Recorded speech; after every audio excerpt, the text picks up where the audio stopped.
I'm Rebecca. And I'm Hunter, and this is the Family Showdown!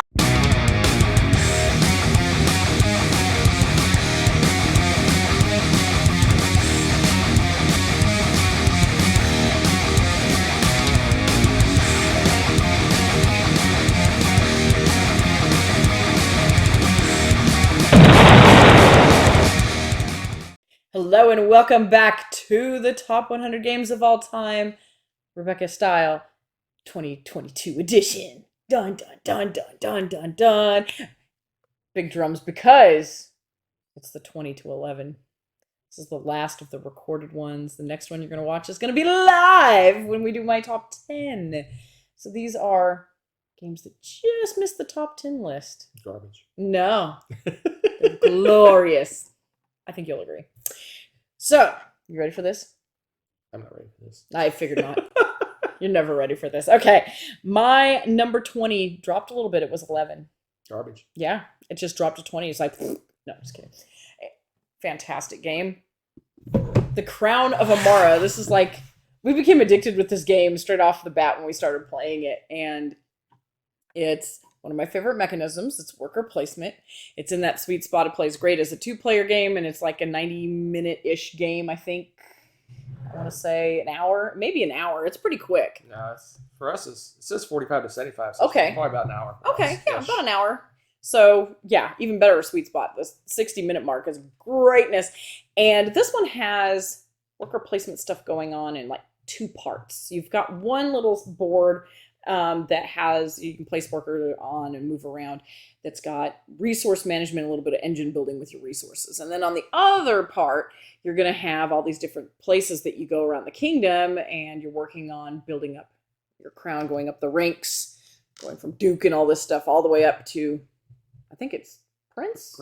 I think I was going to say Prince is the highest on this. And then there's like little bit of point salad-y, victory point stuff going on because the ring tokens are worth a lot of moolah, and then there's also these books, and there's other things that you can go and get based off of your resource engine that you build over here, and you're doing this, and those, like the rings, you have to pay those in to get the crowns, which are even more, and you put them on your little guy so you have a crown over your head. It's very cute.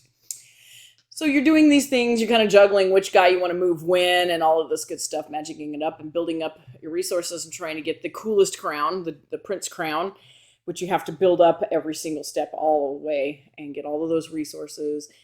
Resource management goodness. I really enjoy the way this one works, because most games when you have worker placement, it's just the one board and you're doing your thing and that's it. And whatever it is about having the 2-part board, I don't know, I just really enjoyed that because it kind of partitions off, again, your little engine and then what you're doing when you spend all your moolah. And I love that. It's a lot of fun. It plays really quickly. It's really smooth. And it's one that once you learn to play, it's really intuitive. And it doesn't take us very long to flip through the rulebook again and go, okay, we're ready to play.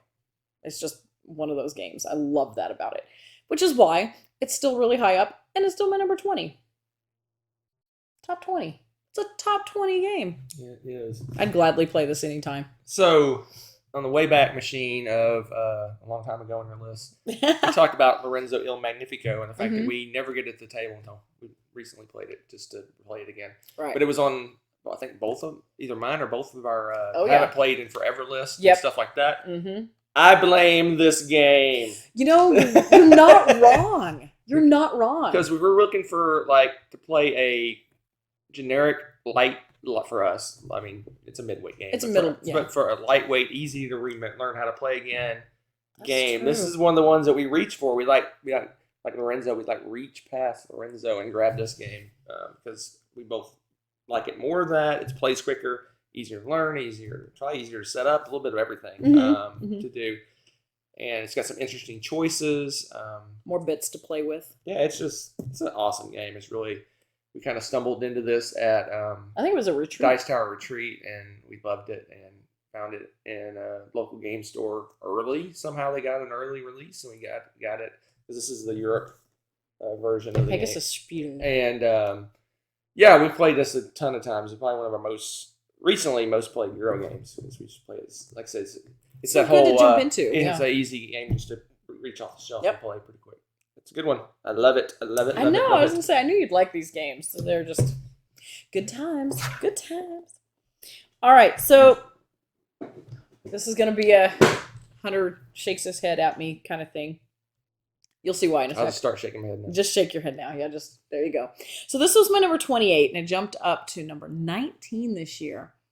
And technically, I guess you would call it a cheat.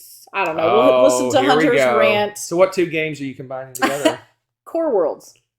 And Core Worlds. No, it's Empires or yeah. Yeah. It's Core Worlds and Empires. Yeah, not Core Worlds and Core Worlds. It is. It's Core Worlds and Core Worlds. Okay, These are two very different games. but it's in the Core Worlds universe, Okay, and that's so all my number 9 is all the West Kingdom games. That's not a bad idea, actually. oh my gosh. Anyway, okay, fine. It's mostly this game with a peppering of this. This one's still too new. But it was enough that made me really love. So Core Worlds, the base game, the OG as it were, is a deck builder game, and you've got two main military units. You've got your space flying things, and then you've got your space soldiers, I guess, ground troops. And different planets that you want to go conquer require different combinations of those two military types, and so you're building up your deck to take over. The core worlds, the object of the game, are worth massive amounts of victory points and do cool things. So you're building up to those ultimately. Meanwhile, you're getting smaller planets that do other things. They have a little bit of victory points here and there. Building up, and then you're trying to, at the end, boom, get into core world. And then the core world empires kind of builds on that universe and has a little more going on with this board game. It's not just the deck builder and stuff. It's in the realm of it, but you're doing stuff with people leaders and all sorts of, there's more going on. There's a lot more going on with it. I'll just leave it at that. But I don't know what it is about this. I really love at its heart what you're doing with your deck and setting up to go after. You're still going after these core worlds. You're still trying to go and do these certain things. And I really love how smooth the game is. I don't know. I've just really enjoyed this. I like the deck building. I love space. I love the art with it. It's like just a nice big package. And it's not a super game that stands out per se. I think sometimes it kind of flies under the radar for a lot of people. It's an older game. Yeah, and it's not a splashy game. There's nothing about it that's got super gimmicky that someone's going to be like, oh my gosh, Core Worlds, It doesn't seem to draw that kind of attraction, to the table, but it's just really, really fun to play. I just love playing it. And I think with more plays, this one's going to continue to grow on me. So together, they're like a little Core Worlds happy bubble. And Hunter's already like, these are two games. Yeah, so, well, no, yes and no. I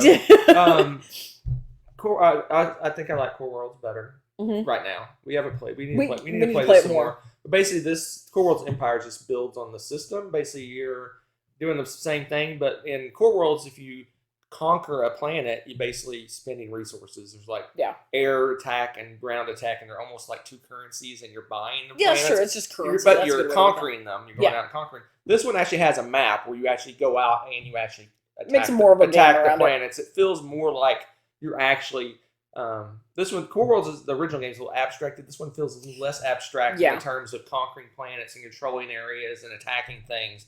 Because you really don't feel like you're attacking things in Core Worlds. Not really, because like you said, it is more like a currency. That's a really good way to look at it. You're just kind of just buying. This card costs 6 air attack and 4 ground attack. That's a really good way to look at it. You buy the card with those two currencies. Is kind of how it feels to me. Core Worlds, there's actually a planet out there. You actually send a general out with troops and you go and attack the planet. But they're still cards. It's still effectively doing the same thing. It just feels... It feels more like you're actually doing it. You have a visual representation of what you're doing in Empires.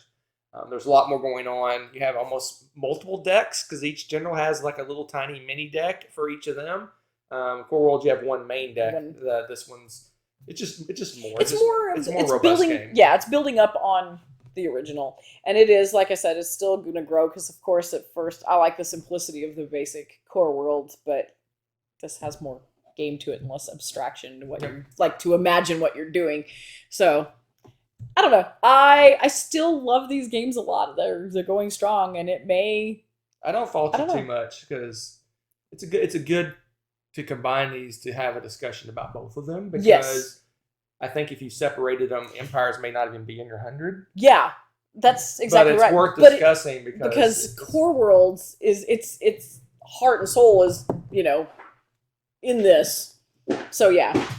I don't fault you too much, but I won't be combining them. No, I mean that makes more sense. Hopefully we'll get another play in it in before you make your list. We'll see. Yeah, there's goshers. I need to do that again. With the last time before we did my list, I made a list of like 10 games. Like I want to play You these want 10 to play. games Yep. to know where they land, and I got them floating around in my head. Which ones I want to play. It's ones that we've played at one or two times and then hasn't revisited in a while. Those are the ones that I kind of need to play again. But anyway, Truth. Cool Worlds, good one. Okay, I'll give this a begrudging approval on combining. So is that like a half nod then? Little. I'll give it a Texan, little Little thing. Texan thing. Yeah. Okay. That's a win. All right. So this one, I don't know what you're going to think about this. It was my number 9. Challenging my sensibilities. Yeah. Is that the right word? Maybe. I don't know. Challenging your thoughts on my sanity, maybe. Okay. So it was my number 9 last year. It's dropped to 18. Garbage. Although I hate it twice as much. something like that. It's my number 18. Mm-hmm.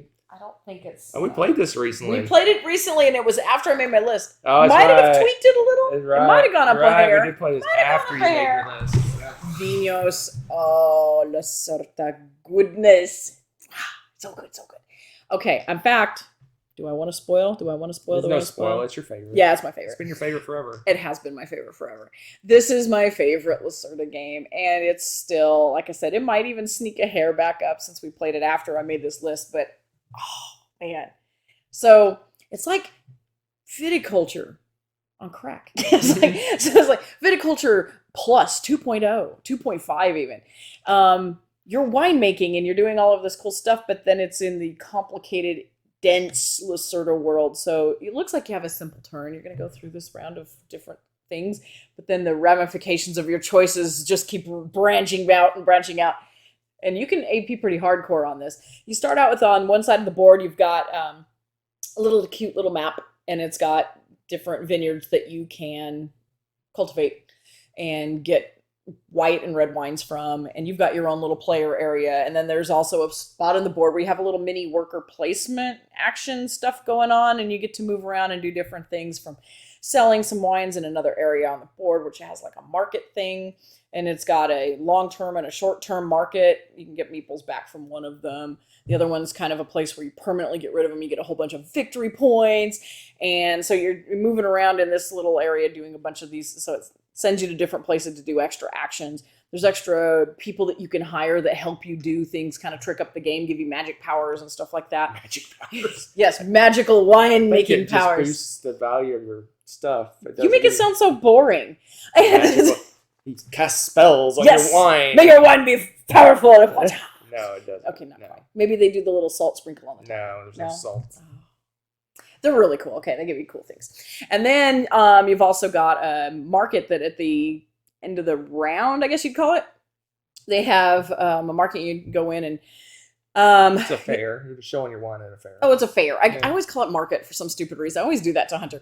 But it's a fair. And you put it in and you want to try to get a blue prize at the fair, right? It's got a weird little track that you want to... It doesn't really keep a score or anything. You just want to be in the lead in it because it gives you extra cool things that you get to do. And you get to be first, break ties, things like that.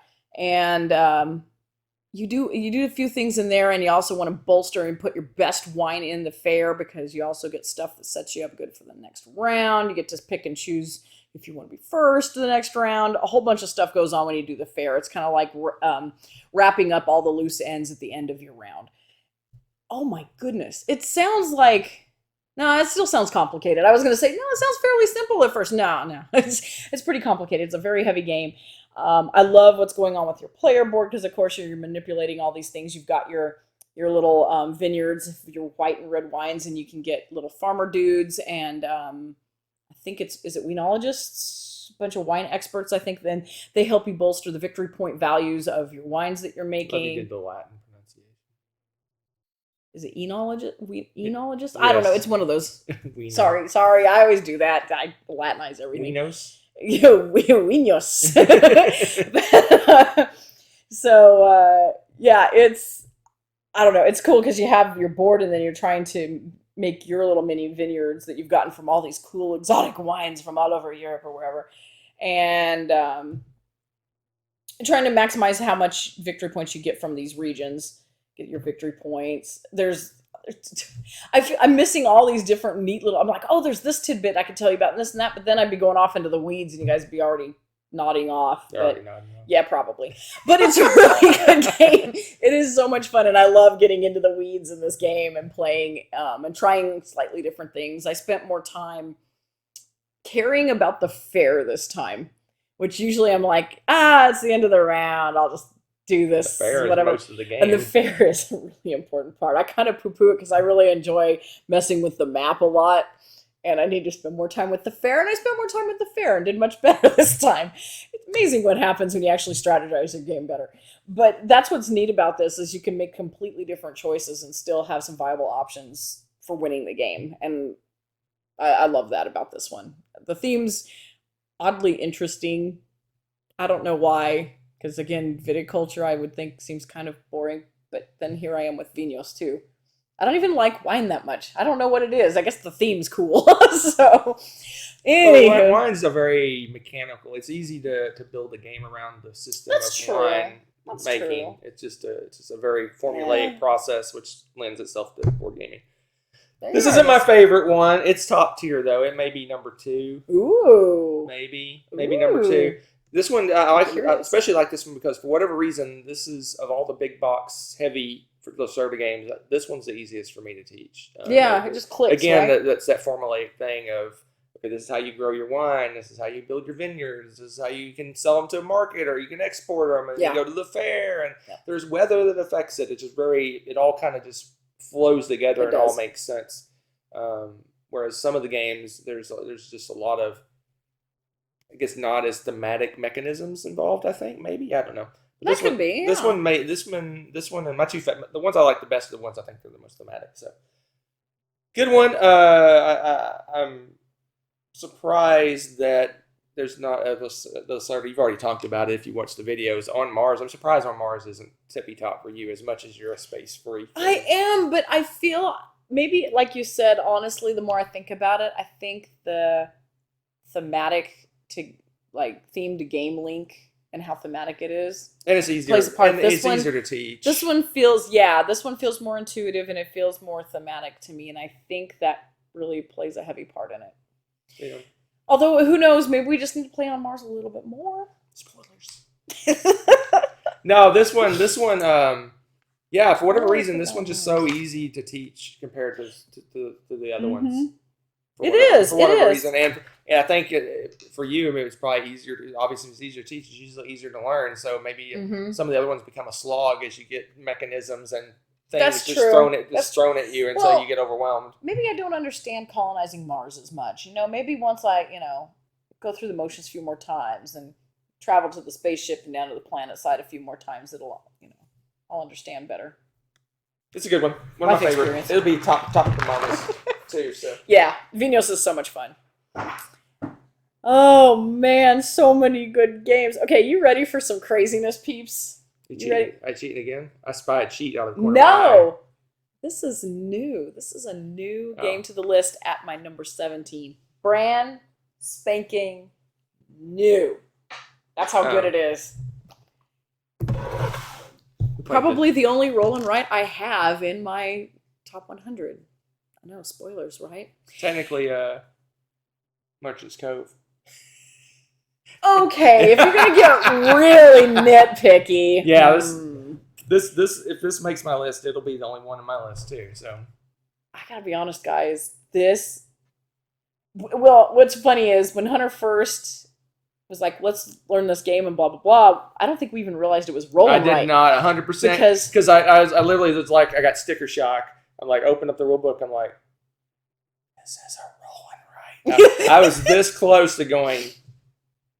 Yeah, because Put we in got the it at rule a book back convention and we were shut the trying box. it out. I'm like, oh, we checked out of the library. Let's try it. Let's give it a shot. And then we both I immediately went online and bought Oh my gosh, this game. You get this box is completely dense. You've got 2 giant pads of paper in there. And I think when we get down far enough, I think we're gonna do like they do at the conventions and laminate We will them. never go through all these pages. Says you. We will never. You heard it. Mark the tape, as they say. We will never go through all these pages. We will never go through all these You gonna pages. put that in a box? Yes, I am. All these pages. Okay, so here we are. Hunter, circa 2022. All right, got it. It's gonna go in the box, guys. It's gonna go in the box. So, in the box lid, we just dump all of the resources and stuff, and No, I'm going to show them these pads of paper. Well, I just like it because we put it in the box so you can just rummage around and get your stuff because this becomes crazy. I've emptied. I don't know if you can see all the components. There's like an inch into the box, and it's the pads. There's our used pads at the bottom. Yep. Look at this pad of paper. It's got to be 200 sheets, maybe. I'm gonna do it now. It's happening. Marathon, 200 baby. sheets. So you each get pad. Each pad, and you every time you play, you get 2. Never go through these pages. So and you can see them. Okay, they got a lot of stuff on these papers. Okay, so you have 2 pages just of dense greatness. You call me dense. You Somebody's call me feeling great. sensitive. You call me dense and greatness. I don't know how to feel. I'm confused. So, oh dear. So you have these cards that are like starting hand. This is what you get to start with, right? Okay. So you can get a bunch of meeples, some resources, and then you go. Well, this is a game of. Where's this go? Doesn't matter. Go ahead. Oh my gosh, you're killing me. Chain reactions, as it were. So you get these resources. Well, you might want to put, for example, brick. It helps you build the wall. Well, the whole point is Hadrian's Wall. You want to defend with your wall, and it's got different locations here. You've got the left, center, and the right cohorts defending your wall here. And you want this wall built up and defended because at the end of each round, you're going to have barbarians attack. Dang barbarians, they're everywhere these days, I tell you. So you want to do a bunch of different things. In the meantime, you can also use other resources to get more... you have renown, piety, valor, and discipline. You've got these 4 little tracks that you want to go down. And they give you more victory points. So you're also creating a victory point engine as you're tearing that out. So you can put it in the box. I was going to do that after we filmed. This is glorious. Okay. Love it. Love it. Okay. And so from there, then you've got these different, so you're trying to do different things that'll help you build up the victory points too. Well, then you go over to these different areas of town, and of course you have an economy going on in town, and the temples, you build up the temples, you get victory points for building up your temples, and you can become more pious, which in turn helps you get more people and resources, and the chain reacts to this, and then you get a certain amount of that done, and it makes you level up, and you get more freebies from that, and it's just like, it snowballs into this really cool little engine builder that gives you more of the stuff that you want. So you start out with that little card with like 5 things. By the end of the round, you've got like 15, or something. Hopefully, if you're chaining stuff enough.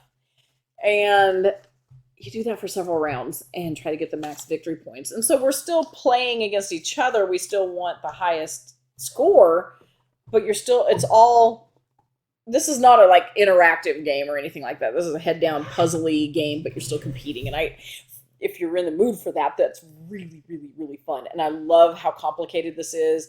We never in a million years would have thought that they would make it. Seems like every roll and write we'd ever played was like, you do this, check this, okay, next. And you're like, oh, this is no. There's a couple I really enjoyed, like Silver and Gold and a couple others, but that's about it. Was that Super Lucky Mega Box? But Hunter is not a fan of those. Any of those. And this is like something that we both really, really, really, really love. And I even have played this solo a couple times because, I was like, I really want to play Hadrian's Wall right now. And I have. And it's great solo. It's great. I just, wow. All I can say is wow. So that's why, because of the mad amounts of wow playing this game, it jumped all the way up to my 17, and it's probably going to stay really high up, to be honest. You have nothing to say except that it's probably too high for you. Way too high. But, Yeah. but But I do love it. This is one of the few roll and writes I will actually participate in, just because It's so good. it really, So like she said, the other one, it just seems like you're like having a cup of tea and staring at a wall when you're playing it. It's like, roll a die. Oh, I checked this box. Oh, wow, wait, that lets me check another box. And all you're doing is checking boxes in this game. But this game just seems so more robust. It's like, oh, I check a box here, and oh, that gives me a dude. I can go down here, and But you actually physically get the dudes. now I got to too, do over the resource. Oh, now I can do the temple. Oh, wait, and that gives me two You know things. what? I think that's part of it. Part of it is we have physical things we maneuver Right. around and manipulate too. Because a lot of those games Yeah, don't you actually have have those. meeple, We have different color we have meeples as components. resources. Yeah, Effectively. you have your It resources. just feels like it feels That's part so of it. much more rewarding to me than most roll and writes, where, like I said, you're just, oh, look, I finished a row, I get a star. Yeah, well, I mean- and at the end of your round too, you still have to defend against barbarians, so you have an end product. Hopefully, you Yeah, it feels defend like successfully, a roll and right? write board game in a lot of ways. Yeah. It does, and It's a nice, compact, very dense And only box. only by a what is it? A something of fate. Twist of Fate. There we go. Twist of Fate. We got to actually That's play right. this game. That's because right. if you would have told me it was a roll and write, I would have never taken it off the shelf. Right. And this one has the potential to make my top 100, which is shocking to me. Shocking. That'll be headline news when that Shocking. happens. No, I think I have to look at last year's list. I'm not sure if it made it or not. I think it might have made it. If it didn't make it, it was just off my list. Yeah, that's saying something. That's pretty cool. Brand new. All right, you already said this was a cheat. Whatever, I don't care. Yeah, I saw it out of the corner So- of my eye. She just got. I think I cheated with this last triple year. feet. It's a Triple threat? triple feet. Okay. I see how Triple you're- feet cheat. Whatever it is. So Pick a game. I am actually. Picking 3. So this was my 27 last year. It jumped up to 16, and I think Yeah. it's because we played it again with all its. I don't beautiful think we shiny have bits. played it. No, I don't think we played all of them. I think we just played one or something. But doesn't matter because it's the Century games. And the reason I put them all together, Hunter can say it's a cheat, but it's not. Because this is the genius. Emerson Matsuchi genius. Okay, so you can play Century Spice Road. You can play Century Eastern Wonders. You can play Century New World. Or you can play these two together. Or you can play these two together. You can play these two together. Or you can play all 3 of them. Wow, you said all the combinations. You're welcome. There you go. They are all fun in all combinations. Oh my goodness. How? How is that possible? Now, yes, setting up all 3 of them, it's a bit of work. Totally worth it. The gameplay is so much fun. And you start out, Century Spice Road is very, it's a very basic game, but it's so much fun. It's like a monster, touchy-feely, tactile engine builder game. You've got little bowls, cute little bowls, full of little bits of different colors. And you've got your cards. And all you're doing with those cards is making this engine. You're kind of growing your deck and growing your resources. The resources ramp up. So like red is the base level, and then there's green, and then there's blue. And that, like each one you have to have like level up to get the next one. And so your engine building, and some of the cards with these really cool abilities cost, some of the upper level ones or whatnot. And so you're trying to get those, and those better cards help you chain a bunch of different things. And then victory points ensue. So at first you're like, okay, I'm trading this thing for this thing, but it's engine building greatness. It's so much fun. You're always playing with little cubes. I don't know. It's addictive. That's all I can say. And then these build on it. You end up with maps and boats, and you're doing all these other things, and you're still building up this cool little engine with stuff, but now you're doing something with it in the meantime, and it just adds more and more game to it every time. There's also a, Century Golem edition? Yes. It's, I think we have golems of 2 of them. Maybe all 3 now. I don't know. Okay. Just different. Yeah, they're just better different. Components, better. Yeah, they look a little bit better. These are very generic, trading the Mediterranean looking games, and the other ones they're fine. has little crystals and all sorts of Okay, stuff. so they're a little flashier, which is cool. You know, I usually am a sucker for those, but we just fell in love with these and we're fine with them. And I like all of the combinations. My absolute favorite, of course, is playing all three of them together because that is insanely cool. But it's a lot of setup for us to do, so we don't do it very often. They do a good job of giving you rules on how to set up yes, each one. Which like is Century nice. just has the Century rules. This one has rules for Eastern Wonders, and if you combine them, and then this one has all 5 combinations. One, two. I don't know what just happened, but yeah, it's man, this is just genius. Shocking. It's this high on your list. I love shocking. I'm noticing that I kind of fell in love with sitting down and doing puzzly things this last year. A lot of puzzly aspects to games made it higher on my list than they typically do. So neither of these individually or together would even sniff it in my top 100. What? Yep. Oh my gosh, you're crazy. What it does want me to do with these games? I want to remember those little tricks with the box. Oh yeah, where they flip them in the air. Don't you even? That would be a mess. Oh my gosh, don't do it. Don't do it. Besides the fact the audience is now deaf. I'm so sorry. I can't protect you. Garbage, I tell you. Wow. They're good games, but oh my gosh, wow. not top 100 material in any combination, any permutation or combination of those games. We're not gonna get a top 100 out of. And this is why I should have brought my shirt today that says "Hunter is wrong." Okay, so Hunter is wrong. Shirt. Because he's never wrong. Wow. In his mind. In his mind. Oh, there you go. That's the key. That's the key right there. All right, let's play this. You gotta bring it back. Bring me back. Bring you back. Oh, I think I'll make you happy. I left the road for a while. You did. You drove off road. Come on back on the road. You're gonna be really happy with this one. So it was my 23 last year, and we played it once or twice again, and it was wonderful and marvelous, and it went back up to its rightful spot at 15. It is Zaya, Legends of a Drift System. One of the longer titles of our board games. Why is it so long? I don't know. But Legendary. Yeah, this is such a great game. Another one of those games that you can scale. If you want to play a longer game, you just go to more renown or fame or whatever it's called. If you want to play a shorter game, you go to try to achieve less fame, famous victory points, whatever. But you get cool titles as you grow in fame, which is hilarious. There's some really cheesy names for these. And this is I guess it's, sandboxy 4X kind of. Yeah, not really 4X. It's not. Ish. Yeah, it's like. It's more sandbox, less 4X. Yeah. It's definitely. You really don't control areas. Yeah, you don't control areas, but you do almost everything else. Yes. It's interesting. So, Zaya, you have beautifully, very awesome, unique painted minis for all these different ships, and there's different tiers of ships. So, as you grow in renown and resources and money and everything, you can upgrade to bigger and better ships and do cooler things with them. And you Tetris different things in your ship. You get to customize your ship. You've got cooler engines and weapons and storage facilities and all this stuff. And you Tetris these. They're all little polyomino shapes and stuff, so you can Tetris them into your uniquely shaped ship. Each ship also has unique abilities. So much fun asymmetrical powers going on with this.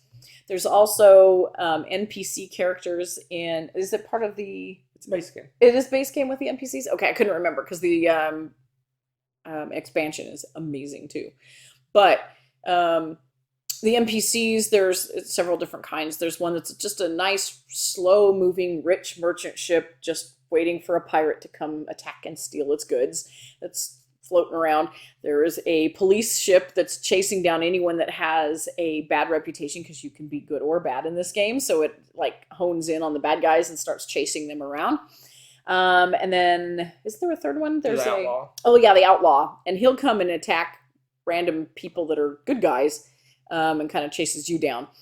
Meanwhile, you're flying around and you're exploring as you go, which if you've heard people talk about Zaya before, yes, flying into the sun is a possibility. Zaya is actually the big giant sun in the game. It takes up a whole little hex by itself because it's just a ginormous red giant or whatever.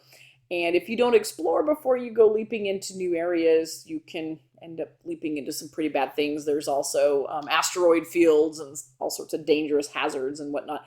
The expansion makes the 2-player game amazing because before it really wasn't a thing.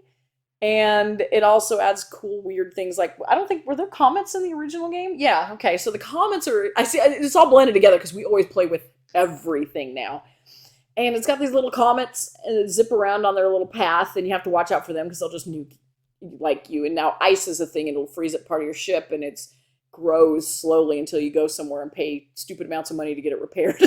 And meanwhile, you can go around and get resources, and there's a whole economy for trading resources with different planets, picking them up in one spot, delivering them somewhere else. You can go and turn into a life of piracy and do the same thing, but steal it from other people's ships to do that.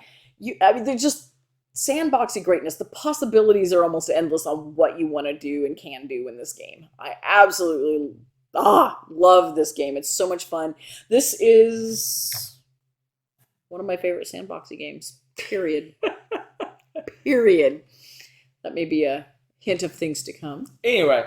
Yeah, you love this game too, so I don't want to hear it. This is one. It's been in my top 5 or 6 or 7 since I first played it. Yeah, every year. I just love it. It's it's just so great. It's one of the few games where the expansion would make the top of both my most essential expansions list and the most required, or what is it, the best expansion list. Most essential and the best expansion list. It's an amazing expansion. I would almost say if you really think you're going to like the game, buy the expansion and play with the expansion, because the original game does have some I guess some lucky things that could happen to you. You kind of have to go in the game and go, oh, anything can happen thing, and there's a lot of those going on. The expansion fixes a lot of that, minimizes it. If you still want to be crazy risky guy, you can still do it, but there's also you can invest in things that mitigate some of that risk, not all of the risk, but some of the risk. It's an amazing game. It's fun. It's exciting. You can be a good guy. You can be a bad guy. You can be a good guy for a little while and be a bad guy for a little while and go back to being a good guy, and you just go around and merchant and attack and explore. It's a really it's even got wormholes that'll help. Well, assuming they end up in the right places. What's great about this randomizer too, we've had places where wormholes have appeared really close to each other, and you're supposed to be able to use that to jump across the galaxy. Nice little speed, move. No, sometimes they're right next door. Just funny stuff like that happens. I love the variety of this game. Yeah, it's every time we've got a story. It's one of those games where you have stand-up moment dice rolls. Like, I'm going to try to fly through this planetary barrier to get this last victory point I need, and I need to roll a certain number of the planetary barriers, and I'll explode my ship. And it's like, oh, I exploded, or yay, I won the game, or whatever. Yeah, it's really got some really great. There's always great moments, like she said, in this game. It's a good one. Yep. One of my favorites. One of the best games ever made. Preach. It's true. One of the heaviest games ever made. Yeah, it's another dense game. I picked a lot of dense games. Well, we have the insert. It's true. All right, on to my number 14. Shifted a little bit. It was 17 last year. Went up. Oh, man, you love it now. I do.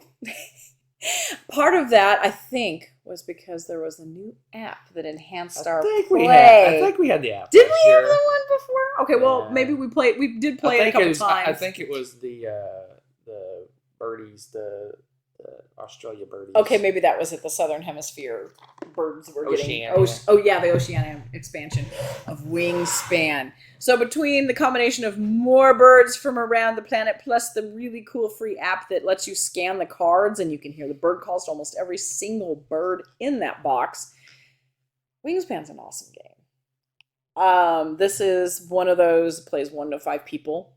I have actually played this solo. It's great solo. I know. One of the few games. I think I have, 3 games I play solo. And it's awesome with family. Our family loves it. It's awesome to teach to friends. It's even one of those games that if people have played a lot of games, like, this is a great welcoming game. Now, if it's new to board gaming in general, I would not say it's a welcoming game because there's a lot of text and a lot of reading. The birds all have unique abilities. That's a bit much. So welcoming plus, shall we say. Plus. Because again, board gamers that have played some board games, easy to dive into. So you've got a set of cards, amazing birds. Then you've got this cute little birdhouse looking dice tower with dice that have all sorts of yummy little things that birds eat. And then you've got your player board with three different habitats that they could possibly go on. And you've got your tracks, so you build up across those. And as you build, say in the foresty, plainsy, whatever habitat, you're going to get more of that resource as you go through and use those abilities. So you're putting birds in and they give you victory points, or they lay eggs and eggs are victory points, and you're trying to maximize all this. Plus, on top of all this fun stuff going on your board, there are end game condition things that if you meet those, you get even more victory points. So if you have birds that lay the most eggs in marshes, for example, you're going to get 10 more victory points as opposed to, Hunter, who only laid like 2 eggs in his, well, that'd be funny if Hunter laid eggs, but you know what I'm saying, his birds. So, and it's just beautiful. Stop it. So then there's predator birds, and they eat other birds, and you tuck birds under their cards. And, yeah, so I do a lot off the rails. I do a lot of sound effects when we play this game, whether I'm playing with the app and making my birds call, or we do sound effects with things. It's ridiculous. So if you haven't played this game yet, you should do it because it's absolutely beautiful. It's got one of those all-around appealing themes, unless you're just a bird hater, which, I get it. Probably not your game. But if you're not a bird hater, this is your game. It's amazing. You heard me. It's all about birds. And this little section, this is off the rails. Off the rails, awesome. It's 14. Off the rails. 14. It's all right. It's good. I enjoy it. It's not like best things to slice bread. I like it. I enjoy it. It's fun. But we played it a lot. And I'm a you don't like to repeat. Exploring these things type of board gamer, and I'm a repeat player, so that's why. This one a lot. You played this one solo. Ugh. Yes. Ugh. Yes. Anyway. I've played it solo. No, it's a good game. I enjoy it. I don't know I can't recall if it's on my top 100, but if it is, it's probably a ways down my list somewhere. Because it's not a heavy game. It's middleweight. But it's good. It's alright. I see why you like it. It's you're a big engine building person. You like the engine building thing. That's your jam, as they say. That's what the kids say, right? It's your jam, or you're vibing with it. What do the kids say today? I can't remember what the kids say today. I'm not a kid. I'm old. Your bird is vibing with. You're hip with the jive, is what you're saying. That's right. This game's bad. It's wicked bad. Anyway, good one. Ooh. You're trending. You're so trendy now. Okay, you ready for some more craziness? My number 13 is new to the list. Well, spoilers. This could be in my top 10. Because I know what it is. There's only one new game left that you haven't talked about. No, that's not true. Oh, really? Mm-hmm. Oh, not this one. This is garbage. I cannot believe you. Oh, my goodness. No, Gutenberg. Gutenberg's really good. This is the one I was thinking of. You must have another new game coming up. Wow, somewhere. Thank you for spoiling my list, sir. Fired. I spoiled it myself. So, Gutenberg just checked all the boxes when we got this game. One thing you don't know about this game. What? Is that the translation of Gutenberg means Rebecca's game. Oh, is that what that is? That makes more sense now. I knew when I saw this game, I'm like, oh my gosh, it's so geeky and Rebecca-y that...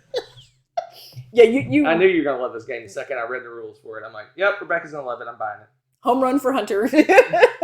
So you are doing I guess you could call it action selection, not worker placement.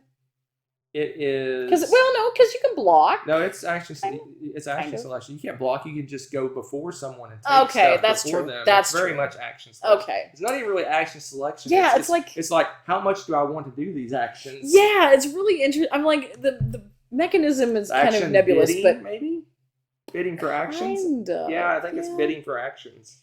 So the board is another one of those boards that I really adore because it literally sets up 1, 2, which phase, and you just go down and there's your round, how you do the round. Love that. So once you learn the rules to the game, all you got to do is go from the top to the bottom and you're good to go. I mean, there's no screwing up this game. It's great. And you start out with like contracts and stuff. Do I want a contract? Ooh, or do I have enough contracts already? Well, contracts are going to be print jobs. And they want, certain types of ink and this and that. Okay, so you have these things. And then you're going to be bidding on getting what kinds and colors of ink. And then you need to get some type, and you need to get certain types of type. Haha, I know. Lots of types. And you've got superpowers and abilities that you can kind of bid on and get, and you need special tools to do that. And again, you're doing all this action selection and trying to build up a nice little base of components, because some things like the ink are disposable, so you're only going to be able to use them for the one time, and then you're going to have to go get new. But then the tools and stuff, those are reusable, but you can only use them, obviously, one job at a time. So you want to have a nice standard base of tools and things that you can use, but you need to be able to be doing multiple print jobs if you want to try to compete and win. So you're building up this cool engine of things and trying to get some good resources. And then at the end of your turn, you do your little magic, put everything together. And lo and behold, you've come out with your print job, aka victory points. And I just love the way this game works. You've got the cool little type. They have the nice little square. I think ours are wooden, aren't they? Yes. In the game. And I love that. You got the little wooden type with the different little letters on them. And I didn't even talk about the gears and stuff in this. There's so much cool stuff going on with special abilities. I can't remember which phase down in order, like how it goes, but there's these gears you can have on your player board that give you special abilities. Each turn they crank a little bit, and there's like 3. Usually there's like one that's a rest. It doesn't have anything, and then they've got some special superpowers, like they might give you 2 extra things of ink or something that turn. Or they give you a letter if you choose it, and different stuff like that. So there's all these different perks that kind of help you, and you get to buy those, and you can switch them out with different cogs to make your little engine run, and just magical engine building greatness. Action selection, you guys know I like the worker placement action selection realm. Got little fiddly bits to play with. The little tiny ink things are kind of cute. I've seen was it Tom's game? The Dice Tower. He blinged out this game with some beautiful little like plastic little like ink bottles he put in there for each of the colors and stuff. I mean, it'd be really easy to bling out this game and make it look absolutely gorgeous. And it's like, that might be worth it with this one, because it's really fun and addictive, and it plays. It says 60 to 120 minutes. For us, 60 minutes. It's quick because we know it. We know what we want to do. We kind of boom, boom, boom, go through it. And I think anybody, once they learn how to play it, could get that way with it, because it's really intuitive with how you work through your rounds. I know you don't like it as much. It's only medium weight. It's okay. It's a good game. I enjoy it quite a bit. Like you said, it was made for me. This is like everything I like. I empathize with your joy and get a modicum of joy out of that. I'm glad that you get a modicum of joy out of Gutenberg. That's like one of my favorite games. No, I said a modicum of your joy. Oh, so extra on top of your joy playing it. It increases my joy. Yeah, good save. Anyway, it's awesome, man. It's got she didn't even mention, well, in passing we kind of mentioned how the action selection works. You have those different areas of the board you're going to influence. The way you do it is you secretly, in secret, that's true, behind your little screen. That's true. You secretly say bid on how much you want to do the action. So you have these little cubes. You have a certain number of cubes. For 2 players, it alternates between each person having an extra. We have an extra cube each turn. Yeah. It alternates. For more players, I don't know how it works. Because we've only played 2 players so far. Yeah, I assume it's the same way. It's got to be similar. The start player has more, and then the person next to them probably has slightly less and slightly less, all the way to the person that's to the I would totally play right of the start player has these. But anyway, you're bidding on selection. Like, okay, so I have like 7 cubes to pick to spread between 5. Was it 5 different actions? I think. Yeah. It's like, okay, I really want to do this one. Maybe I'll put 3 cubes. But wait, she really wants to do it too. Maybe she'll put 3 cubes. It's like a mind game I'll within. Put 4 cubes, but now I only got 3 cubes to do other actions. One action I can't even do now if I put that many cubes. So you're like, maybe I'll just do a little bit. Maybe I'll do like 2, 2, 2, and 1. I don't care if I go first or not. Right, that's the thing. There's lots of good. First. There's lots of good choices, right? So whoever bids the most cubes gets to go first, and that tie is broken by turn order. So when you're the start player for the round, you have a lot of power because you have more cubes. And you break ties in your favor. Anyway, it's really cool. 'Cause, Oh my gosh. like maybe you really need a green ink, and there's only one green ink. out there. You're like, oh Never my fails. gosh, I'm about to put a lot of cubes in ink because I really want that. Gosh, she's got contrast. She's got a lot of green. You're like, I'm doomed. I'm doomed. I'm gonna put all my cubes on. That's happened, okay? I don't know if we put all of them, but I've put like 5 cubes on an action before. I'm pretty sure I have at least once because I knew that Anyway, I needed to go first. so that's the gimmick, and I like games with So gimmicks. much This I enjoy this game. I kind of jokingly poo-pooed it, but I really enjoy this game quite a bit. So It's good. a really solid game. It's got a nice flow to it, and it's got good choices. I like the secret. I love secret bidding type secretive games where you're like picking things simultaneous, and you kind of got to guess the whole guessing game of looking around the table like, oh, Well, what I like what does about he the want? bidding, Oh man, he really too- wants this or that, and you have to really kind of maximize what you're doing to get what you want. I think what I like about it too is the fact that those bidding cubes are not essential to other parts of the game. It's Yeah. just they're just there for the bidding. So if you lose and you don't get to go first, all right, You go you don't second. get to go first. You go second. Yeah. You don't lose anything. It's just that opportunity to go first. So it's Right. not like those cubes because some games use those cubes in other things, like it's a resource or something, and you lose that every time you bid. Right. I hate that. And Yeah. this doesn't have that. Yeah, it's problem not like at all. you're spending money or No, whatever. you're not you bid on spending them. Those are bidding cubes. That's what you get. Love that. Love that. Love that. Oh, I want to show them the little because I talked about them kind of out of order. I wanted to show the little cog things. What kind? The little gears. By the way, the little score thingy to keep track of all this is, recessed. So when you put your piece in there, it's easy to keep track and not lose it. There they are. There's my buddies. So these are so cool, and they when you put them in the game, you're gonna do it like so. You're gonna put them together. So hey look, it's got little spots here. Hold on, I'll put it together real quick. I don't know why I made that look like that was really difficult because it's not. So you put the gears on like so, and then look, they all move together. Isn't that and where wonderful? the little arrow is pointing on each of them, that's the benefit you're going to get for that Yep. round. So Like you said, if you take certain action, you get an extra thing, or Yep. maybe you get a victory point if you do this certain action or whatever. Yeah. Or if you complete a contract containing this particular type of ink, you'll get bonus victory points. yeah, stuff it's like that. it's so much fun. I absolutely love this because again, next round you just go whoop, you change it to the next thing. You know where everybody lands. Here's your special cool abilities. There's just so many cool things. Like this one gives you extra. You can trade a cube for a cube. Let's see here. Trade an ink for an ink. This one you can trade a blue ink to get 2 of any other color. Like it's got some really cool superpowers on them. They're all kind of unique. And happy goodness.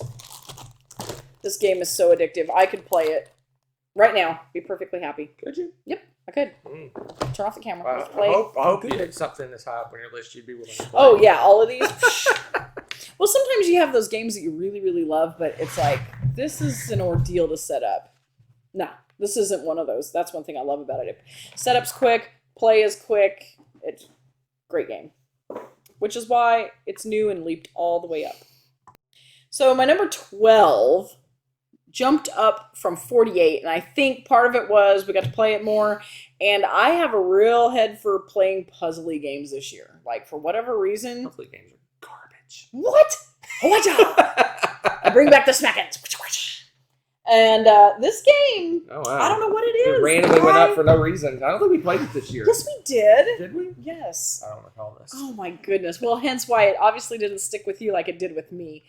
Alchemists is puzzly greatness. So you are a wizard and you're trying to make A what? a wizard. You're a wizard, are you? I don't know. I think you're The an cover alchemist. says you're a I wizard. would think you're an alchemist, right? Yeah, you're an alchemist. Looks like you're a wizard. You're wearing a wizard hat. I think you're a wizard. Anyway, you're doing a bunch of... No. Keep going. Oh my gosh. I got Anyway, nowhere. you get this cool, weird triangle puzzle that's recessed so you can stick pieces and stuff in it, and you're trying to figure out how to make certain things out of random items around. And you're doing alchemy, right? You're trying to make cool stuff out of weird random stuff. Well, some of it's kind of dangerous, you know? So you might, to protect yourself, hire out one of your underlings and be like, hey, Joe Bob. Yeah, you're working for me for minimum wage. Why don't you run this experiment for me real quick? You know, and that way, if they get hurt, it kind of hurts you a little bit too, but you still get to keep trying all these alchemy things. It's kind of hilarious. There's all these different things. Or you can do the puzzles yourself and risk yourself, you know. But you're trying to do these things, and meanwhile, we're trying to make these potions, and oh yeah, here's the board. Hunter's got the board. So it's a weird little triangle thing. Again, like I said, it's got recessed pieces, so as you learn information, you're filling in. It's like a little logic puzzle. No, that's the actual... oh, this is the key. This is the key. You're going to have... That's the key. No, yeah, this is the key. Man, like I said, you are fired. You are fired. I don't know what's going on, but I know there's not wizards in this game. Dude, okay, they all have wizard hats. I don't care what he says. Alchemists. I know they're alchemists, but they're wizard alchemists. So you say alchemist? I say alchemist. It's alchemists. Alchemist? Yeah. There's only one L. What? Oh my gosh.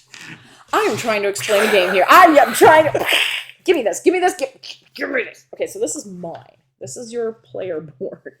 It's recessed so that when you learn things, imagine learning things. There's your problem. Imagine learning things. There's your problem right there. Put your little information. You have like little plus signs and negative signs. Do these two things work together well? Yes. Ooh, I have information. Did these not? Ooh, the bad things happen.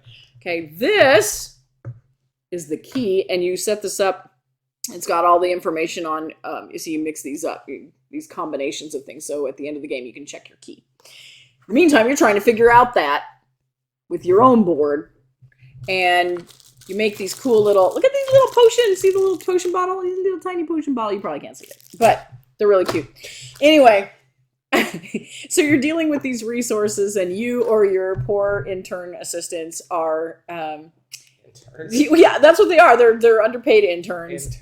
Well, you're risking them for some of the more riskier stuff. Yeah, you do experiments on them. They're like college students. Yeah, that's what I'm saying, interns.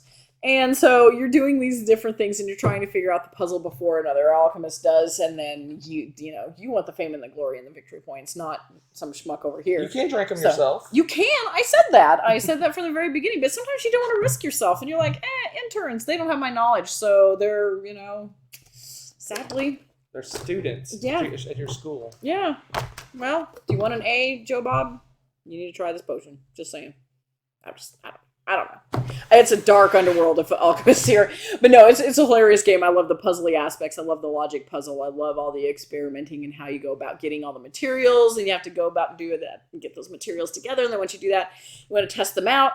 You have enough of the right stuff to do that. Oh, I learned some new information. So now I need to kind of shift gears, and it's just, it's so much fun. I'm trying to think.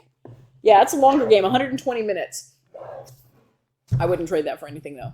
I love playing it. I don't care that it's a little longer game. That puzzle does not get old because as soon as you dive in, and it can go quicker if you start to figure it out more quickly once you get moving in the game. I think we could probably tighten up the game time, the gameplay a little bit more. Unless we're just mentally sluggish that day, which happens. But no, I really enjoy this game. Is this one of the ones that also has an app? Yes, 100%. If you play this, there's two ways to play. One, you have to have a game master who's not playing the game, which is horrible. No one wants to sit there and go plus sign. I think it minus sign. I think it might be kind of fun. Nothing happens. Boring. Have an app. It has cool sound effects. And you have the little, you take your two little things. I'm combining what are you saying? To carry on, or a glass and a stick. Glass and stick together. A fern and a mushroom. You put those two together and you scan it with your little phone. You go, boop, you scan it, and it gives you the plus sign, minus sign. It tells you what happens. That would tell you in that grid that you can do manually. I wouldn't play this without the app. Well, I would never be the game master or whatever they call it. Oh, see, now if we had a full player count, like say you had 5 people and they wanted to play this, I would be the game master. Boring. So, with the slaps. Always with the slaps. Because you're obnoxious. And I think it would be fun. Just because you're a party pooper and don't want to help facilitate a fun game doesn't mean that I'm that way. So, now my opinion. Oh, just now. I'm sorry, I missed that part. Lies. Well, you're not a huge puzzly No, person. it's okay. I It's okay. I can see why people like it. I see why it's good. I like the worker placement bits, I guess. Your pseudo worker placement. Yeah, because you're going around trying to recover. Anyway, I like that part of it. It's The fun. whole deduction. Oh, I love that. Nah, I'm Love not, that. It's all I right. I would love not. that. I would not turn down a play of it unless I didn't want to play it. But Wow. it's not one I would pick or choose off the shelf, probably. Which is why I will gladly do that for you. Oh dear, it's all right. Where's my wizard hat? They're not wizards. They are totally wizards. Look at that here. Alchemist. Wizard. Literally the name of the game is Wizard. their profession. Meh. See, there's an intern jumping out the window. Yeah, that's a student. He's like, "Are you going to drink this potion when I'm done with it?" He's like, "I'm out." The cat's like, can I have it? Looks like Scott Pilgrim when he jumps through the window of The apartment? Yeah. Yeah, that was good. That was good. It's hilarious. All right. That's a deep cut, as they say. Is that what the kids say these days? Apparently, deep I cut? don't know. I don't know. You are. I'm not hip with the terminology. Oh, gosh, of these no, kids you're these definitely days. not. Not even They remotely. use the word hip. That just proves it. Yeah. Actually, a lot of the older words are coming back. No, they're not. No? They They don't use hip? No, they don't. I just do that around my children to annoy them. Mm. So, number 11, the last one today. The one I spoiled. If you watch our channel a lot, you might have an inkling of what this is because we have talked about it a lot. Written little love notes, as it were, to it. It's brand new. This is the highest new game on my No new list. games in your top 10. No new games in my top 10. Boring. Wow. You suck. I'll probably have some new games in my top 10. That's not surprising because you like playing new games. I'm I a love repeater. new games. You're like, ooh, we played with our hands a lot today. Ooh, we need to play a tactile game, like Alchemists. It's not tactile. Gutenberg, though.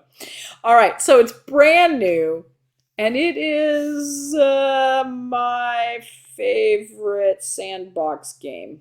It's kind of sandbox. Close enough. Yes. I don't think we've even explored all that there is to this yet. Yeah, we got 2 mini campaigns and a little mini expansion we haven't played yet. Arr, matey, we do be needing to play some more Dead Reckoning. Of course, I'm going to be obnoxious with the pirate voice. I won't do it. I missed that this year, and I'm very sad. So, Dead Reckoning. This is the Merchants and Marauders killer for us, probably. Crush. Yeah, you agree. Yeah, Clearly. Merchant Marauders. Oh my gosh. Is pretty much dead to me. You're pirates again. Okay. Cool. You're exploring a map. You're doing pickup delivery kinds of things. You're building up your pirate ship. You're fighting each other. You're doing all these. You're building up your ship itself and doing cool things and making it better and better storage facilities, better everything, better crew. And it has an amazing fighting system, smoother gameplay, 120 minutes, pretty spot on, I think, as opposed to Merchants and Marauders, which can turn into an entire day 3 activity. to 5 hours. Yeah, easily. And that's even with 2 players. This sticks around that pretty well. Wow. Oh, and it's got the one of my favorite mechanisms, the card. What are they? Crafting. I can't say drafting. I'm like, okay, that's fun, whatever. But card crafting. You're building up your ship deck. I mean, your ship deck of cards, so to speak. What Ship you can deck. do. I know that was a terrible pun, and I didn't, but did intend that anyway. Deck building in. Yeah, kind of. So you're building up and making your cards more powerful and more awesome so that when you go to play them, they do more, like card crafting does. I love that. I love that. I enjoy a game that's exclusively that. This uses that as a component, surrounded by all sorts of more awesomeness. This even has the Amerigo cool cube tower thingy of greatness, sort of, and you have a nice tray at the bottom of it that, as the dice land and everything, is telling you how Cubes. the battle. Yeah, the cubes. It's funny, you called the I always do that. And cubes and dice. I always do that. I don't know what it is. There's no dice in this game. No, it's all cubes. Good Lord. But where the cubes land in this cube tower, it tells you the outcome of the battle and how badly, which direction it goes and everything. Oh my gosh, it's got so many elements of things that I absolutely adore. It's got that cube tower, it's card crafting, it's got the sandboxy choices and pirates. And making your ship your own unique thing and building it up the way you want and going through and fighting for resources and trying to grab your way to, getting all these cool treasures and stuff, getting your way to victory. Wow. We still have, in fact, I can see them now. He's right. There's some expansion stuff that we haven't even tapped into yet. And I'm like, why mess with perfection? Oh my gosh, there's more? I know, I do want to play the campaigns. I do. Those look fun. I'm actually incredibly thrilled. Well, they're like little mini campaigns. Exactly. So it's not going to jack up the game because this game is already amazing. It's a little campaign thing, so we're going to try a bunch of different scenarios. Oh my gosh, I'm so stoked. I love this game. It could be top 10 next year easily with more plays. Who knows? It's going to have to fight really hard because of the games that are in my top 10. They're pretty solidly there, I suspect. But I don't know. This is one of those stay tuned. It's going to be really high up on Hunter's list. You don't know me. I do know you. I haven't given my opinion of it yet. No, you haven't said anything yet, except he went crush, crush, crush, crush, crush, crush. Rather exuberantly, right as soon as I said that. This is a good game. If you like those action adventure-y, sandboxy, good games like that, or you enjoy card crafting, or you enjoy that weird little cube tower thing, all of the above. Ta-da! Play this game. Play this game. So good. Arr. Do be telling your opinion of it. It's okay. Oh my gosh, that's such a lie. That is such a lie. When I first played this game, I just kind of I love this game. It's so good. I love this game. I love it more than she does. So yeah, this is something. Merchants and Marauders back in the day was one of my favorite games. Oh my gosh, we love that game. I still a little part of me loves that game. It's probably slightly more of an epic experience than this one is. True. But I would never pick Merchants and Marauders over this game, I don't think. Because this one gives me the same experience. It's quicker. It's got more modern mechanisms going on in it. It's not a dice chucker. Like when you get in a combat with Merchants and Marauders, you're just chunking dice and things like that. This one is kind of a quick boom, let's see what happens, and we move on to the next thing.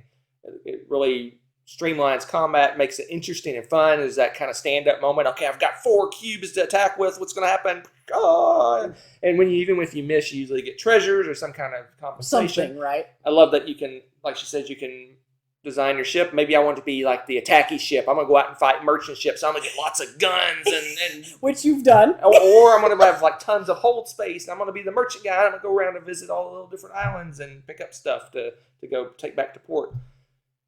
So good. The card crafting you can build up it's just like a Mystic Veil, and that you can build up have some couple of crewmen that are super powerful, or you can make all your crew somewhat better than everyone else. It's just so good. This game is so good, so good.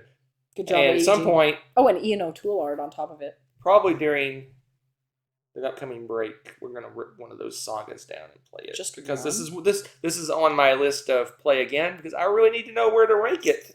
You already said it was better than mine, so I expect this to be in your top 10. Where is it going? Is it better than Zaya?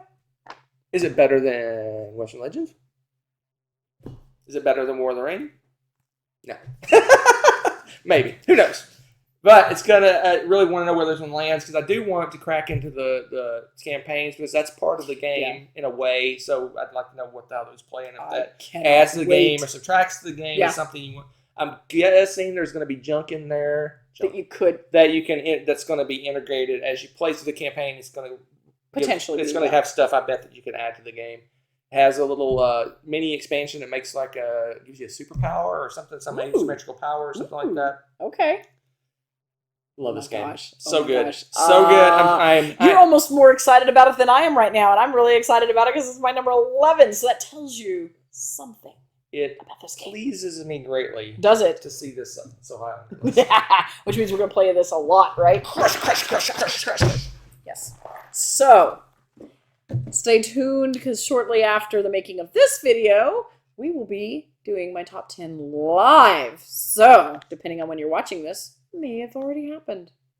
Timey-wimey. That's right. Bye.